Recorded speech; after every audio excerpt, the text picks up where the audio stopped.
Hey guys, it's Sarah here from Yarn Lab Canada, and today as part of our book list, I'm going to go ahead and review Spinning and Dyeing Yarn by Ashley Martineau, the Homespinner's Guide to Creating Traditional and Art Yarns. Before we get started on the book, I just wanted to let you know that you can find out more about Ashley Martineau at howtospinyarn.com and on her YouTube channel, How to Spin Yarn. Highly recommend you check out both of those as they're great resources for the beginner spinner or the longtime pro. This book is the first resource that I purchased back when I was just toying with the idea of getting into spinning my own yarns. If you're in the same position, you're a longtime knitter or crocheter, and you think that you might enjoy giving spinning a shot, this book will absolutely sell you on it. First of all, this book is gorgeous. All of the images inside, from the individual instructional images to the chapter headers, are absolutely gorgeous. If there was a way to make an actual touch and feel book that wasn't one of those Pet the Kitty books that they have for kids, these pictures basically do it. They absolutely convey the loftiness and the texture of the yarns that they're talking about, as well as the fibers that they're talking about. Based on the image quality alone, this book is totally worth the low price point of only $30 US or $35 Canadian. While maybe not as in-depth as some spinners' handbooks, this book has everything that a beginner spinner needs to know. This book takes you right from start to finish on how to produce a traditional or art yarn. From exploring the varieties of types of fiber in the first chapter, to understanding how to prepare and dye your fibers in the second chapter.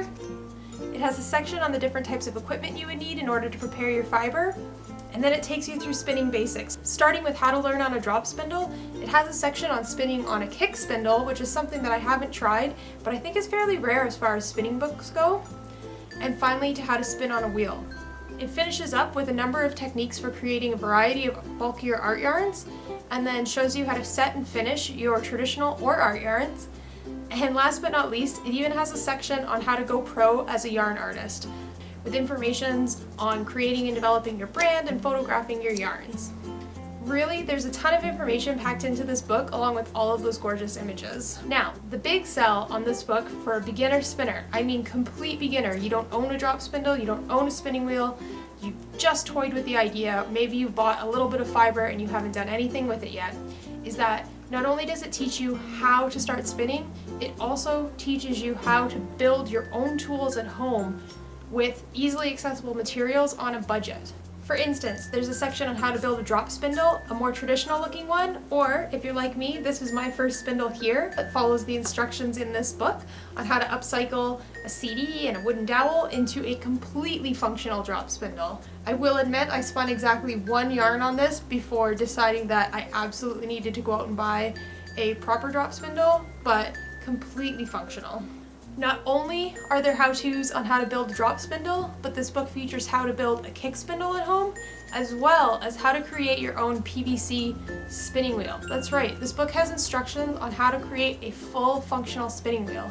And I seriously toyed with the idea of going that route on my first spinning wheel, because as a graduate student, the financial appeal of making my own spinning wheel using PVC pipe was definitely pretty high, although I did eventually go on and purchase my own Ashford Kiwi, which I love. But it is awesome to see realistic instructions on how to create a spinning wheel in an entry-level spinning book. Now, if you're already past the basics or you're a long-time spinner, this book is still of great value to you, particularly as being a creative kickstart for when you find yourself in a bit of a spinning rut. Maybe you always spin fine and you're thinking, I need some inspiration to get into the world of bulky art yarns. Or maybe you always spin with wool and you want to give some non-traditional fibers a go. Heck, maybe you even want to incorporate non-traditional items into your yarn, like buttons or fabric. All of those techniques and more can be found in this great book. I know I personally love to just flip through the pages and draw inspiration on color choices and texture choices for my own yarns. And a personal challenge on my own bucket list is to go through this book and spin a yarn using each of the techniques discussed in the later sections of this book. Overall, I can't recommend Ashley's book enough. Spinning and Dyeing Yarn by Ashley Martineau should be on every spinner's bookshelf. So I hope you guys enjoyed that video as much as I did making it, because because I think I'll be doing a couple more book reviews in the near future here on the Yarn Lab, because I do have a full bookshelf of fiber books, knitting books, crocheting books, and some really awesome vintage crafting books that I'd love to share with you guys. In the meantime, if you like this video, you can give it a thumbs up and hit subscribe over here to make sure that you're not missing out on anything that the Yarn Lab has to offer.